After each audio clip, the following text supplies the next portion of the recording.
content. Hein, depuis décembre, j'essaie de donner ce message-là, puis il arrive tout le temps quelque chose. Comme, par exemple, un problème d'ordinateur.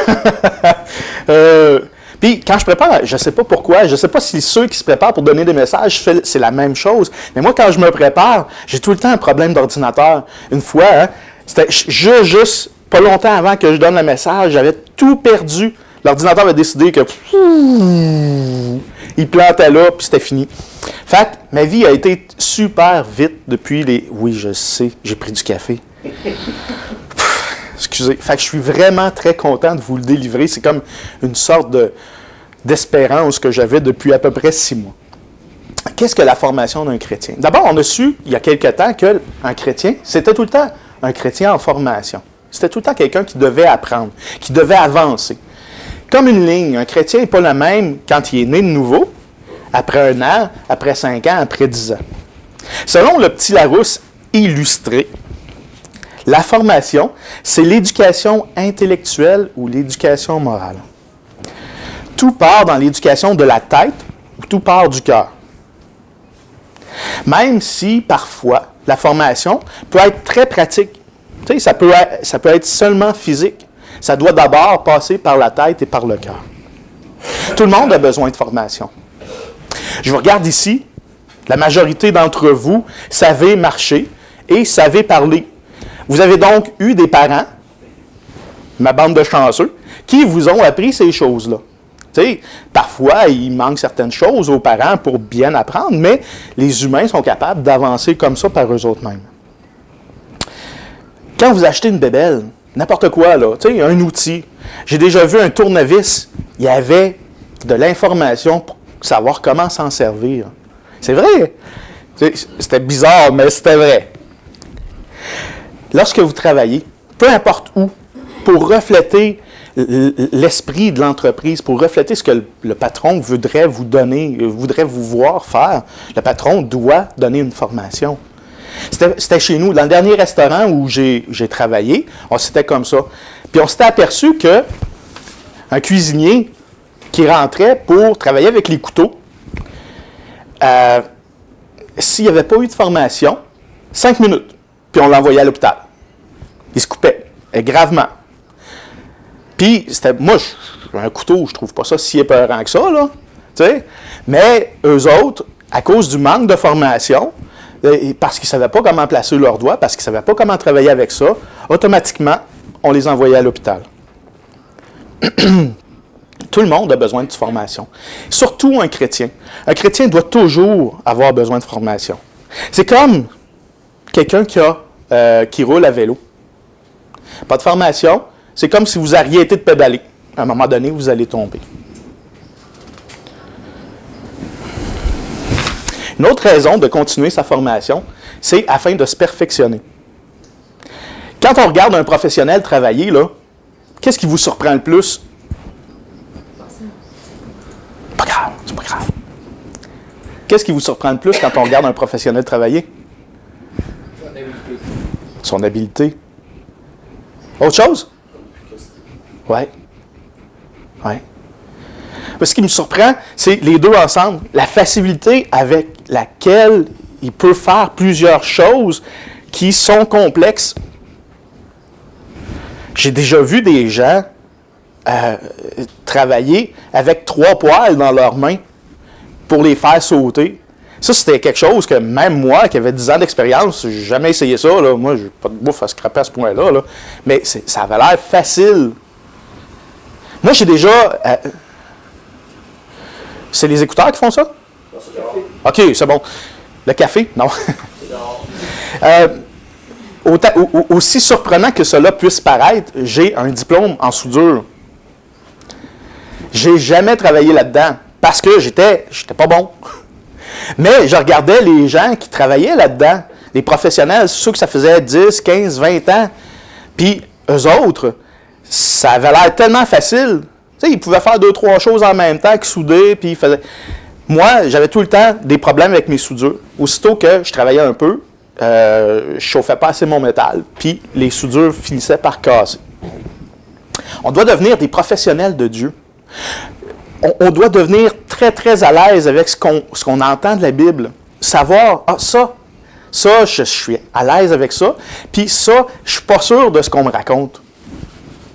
Puis il y a 3 moyens de parfaire sa formation. Est-ce que vous les connaissez? Bon, je vais en parler de 3. Là. Il peut y en avoir plus, là, mais 3 de base.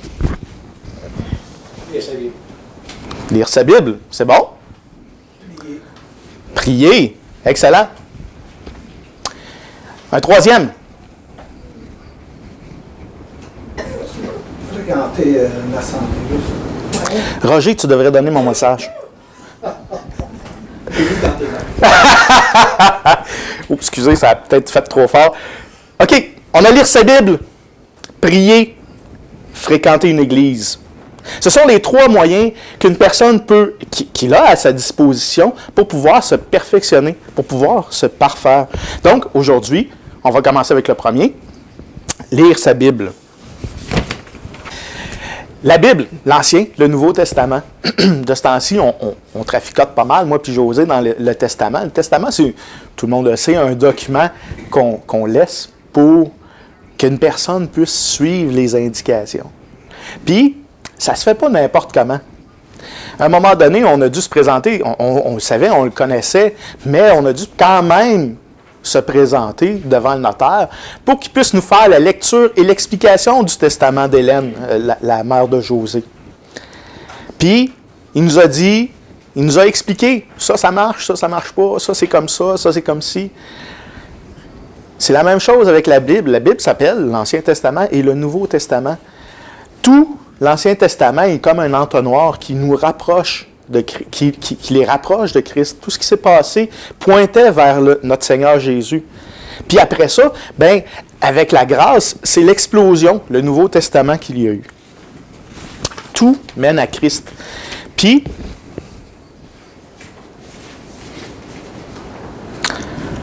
c'est là que je vous invite à lire dans Luc, au chapitre 11, le verset 28.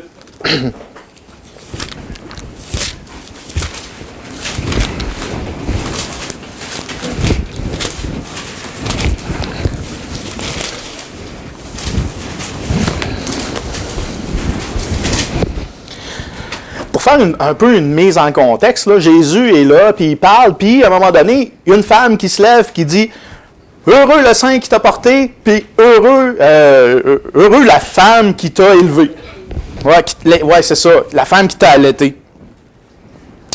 Puis Jésus répond « Heureux plutôt ceux qui écoutent la parole de Dieu et qui la gardent. » Donc, la parole de Dieu, 11, 28.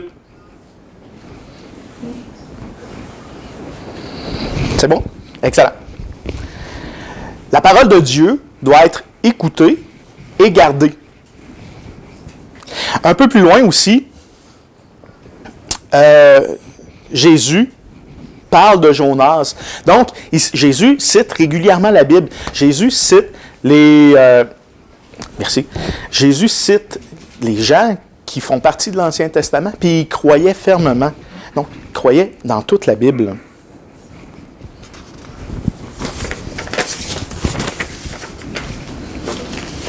Il se passe quelque chose de beau de ce temps-ci. Il y a beaucoup de films, il y a beaucoup d'émissions qui parlent de la Bible. Tu sais, on a vu des films sur Noé, on a vu des films ces derniers temps sur Moïse, l'Exode, l'enlèvement des chrétiens, des gens qui veulent expliquer la Bible. Puis c'est une bonne chose. Puis c'est là où je pense que, à un moment donné, il va y avoir un réveil spirituel. Puis c'est là où c'est important pour nous autres de connaître notre Bible, de pouvoir en parler aussi, de pouvoir en discuter avec les autres. La Bible, là, ça devrait être l'univers du chrétien. La chose la plus importante qu'il y a dans sa vie. Pas de Bible, c'est comme arrêter de respirer. Pas de Bible, c'est comme si tu tires la plug d'un frigidaire. Tout ce qu'il y a dedans, à un moment donné, va finir par mourir. La Bible parle Paul parle de la Bible comme si c'était l'épée de l'esprit. Avez-vous vu déjà des combats d'escrime aux Olympiques? Un petit peu? Moi j'aime ça. Puis moi, quand j'ai le temps, Je les revois sur Internet. La dernière fois, ça fait 3 ans. J'étais en congé, j'ai regardé ça. C'est vraiment très rapide. Ceux qui pensent, au cinéma, on voit ça des fois, là, ils se battent à l'épée, là, ça dure des heures, ils finissent, sont épuisés, mais ils se battent encore. Là. Mais c'est pas comme ça. La Bible, le combat à l'escrime, à l'épée, c'est un combat rapide. C'est un combat qui est vif, qui demande d'être là, présent ou à ce qu'on fait. C'est la même chose. L'épée, c'est une arme la Bible, c'est une arme offensive. Ça sert à attaquer. Ça sert à se défendre aussi. Ça sert à repousser les gens. À dire, viens pas me voir. Moi, il y a des gens qui viennent jamais me voir pour me poser des questions niaiseuses parce que, moi, on sait, lui, il est chrétien. Il va avoir une réponse. T'sais. Le maniement de l'épée, ça implique automatiquement un perfectionnement. Il n'y a personne qui va décider de devenir escrimeur du jour au lendemain, qui va se présenter aux Olympiques, puis qui va espérer passer un tour, là. Il se rend jusqu'au championnat, là, ça ne marche pas. Là. Le maniement de l'épée demande un perfectionnement tout le temps. On n'a pas le choix. C'est obligatoire pour pouvoir faire bien son travail. Manier la Bible comme on manie l'épée. Hébreux, au chapitre 4, verset 12.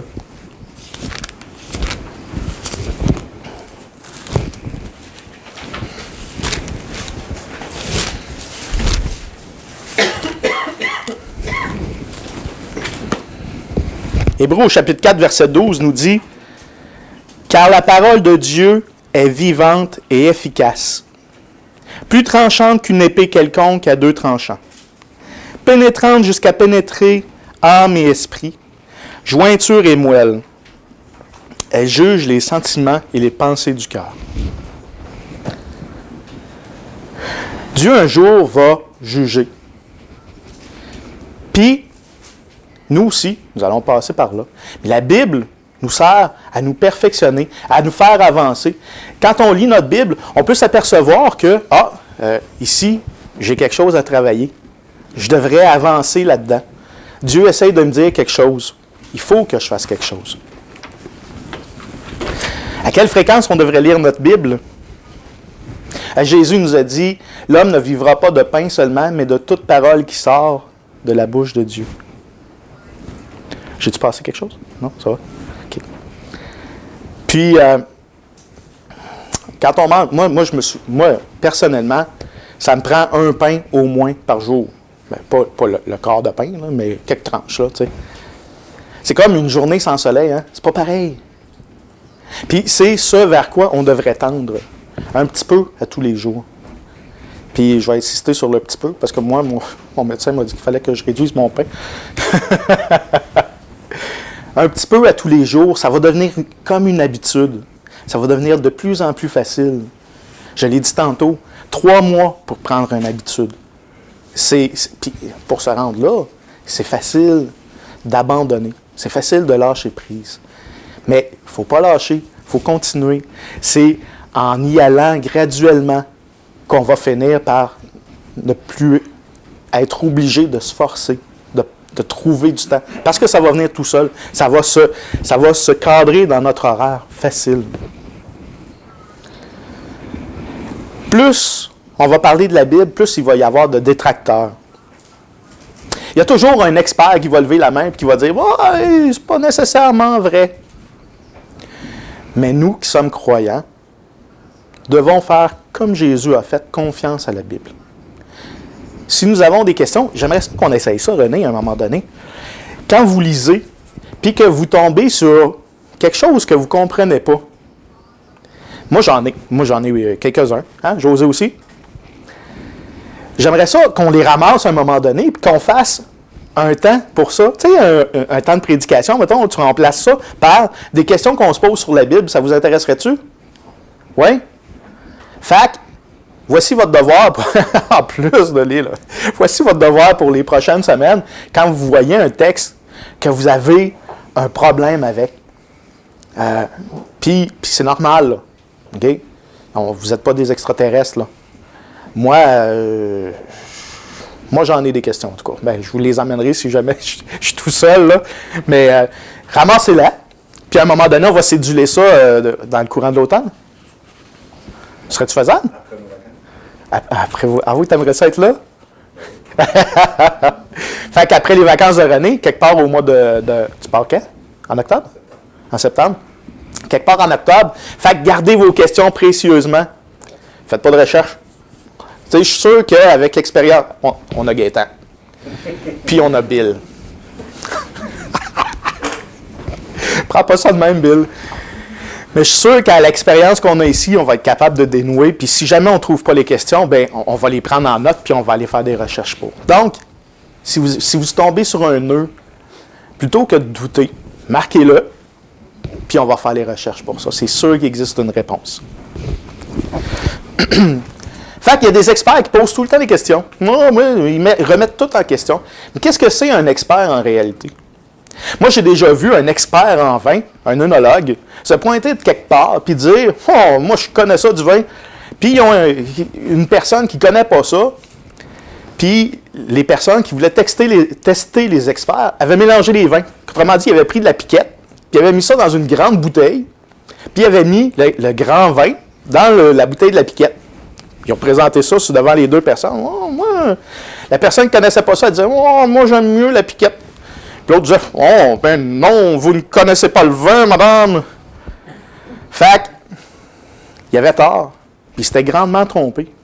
Des experts, c'est souvent comme ça. T'sais. Un expert peut se tromper. C'est le fun comme ça. Notre cœur ne devrait pas se troubler parce qu'un expert a décidé que ça ne marchait pas comme il voulait. La Bible a toujours raison. La Bible est utile. Paul nous rappelle, en écrivant à Timothée, que toute écriture est inspirée de Dieu. Elle est utile pour enseigner, pour convaincre, pour corriger, pour instruire dans la justice, afin que l'homme de Dieu soit accompli et propre à toute bonne œuvre.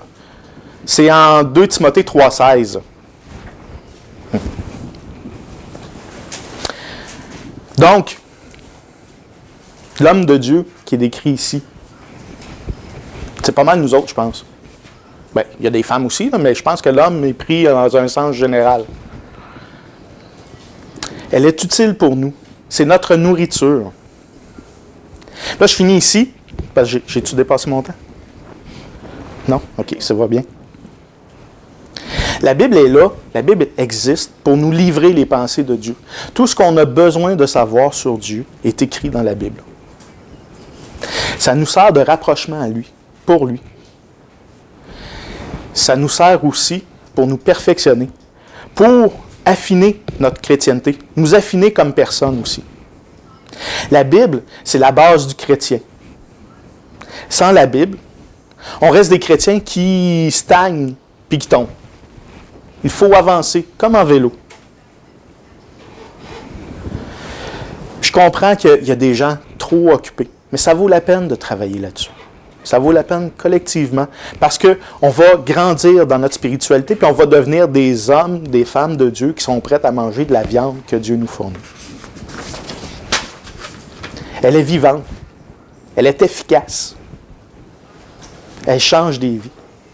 Même la vie des gens qui étudient la Bible depuis longtemps. Elle va faire de nous des gens qui sont tellement proches de Dieu qu'ils peuvent facilement imaginer ce qu'ils pensent. Puis c'est ce que je veux devenir. Puis, à part Gaétan puis Bill, là, je sais que c'est des encyclopédies sur deux pattes, j'aimerais bien que vous deveniez ça aussi. Ah oui? Ah! Oui, sans la Bible, on se dessèche. Ça, c'est les plantes que font pousser ma femme. Oh, excuse-moi, chérie. À un moment donné, on a une serre en haut, au 2e étage. Puis Josée s'est fait mal à un pied. Puis elle a été Puis j'ai complètement oublié de m'en occuper aussi. Hein. Ça me passait 6 pieds par-dessus la tête. Puis à un moment donné, on est arrivé en haut, puis ça ressemblait à ça, hein? La terre ressemblait à ça, les plantes ressemblaient... Je pense qu'il était plus à terre encore. Ça faisait vraiment pitié. Fait que c'est ça. Fait que j'aimerais compris, si vous nous permettez.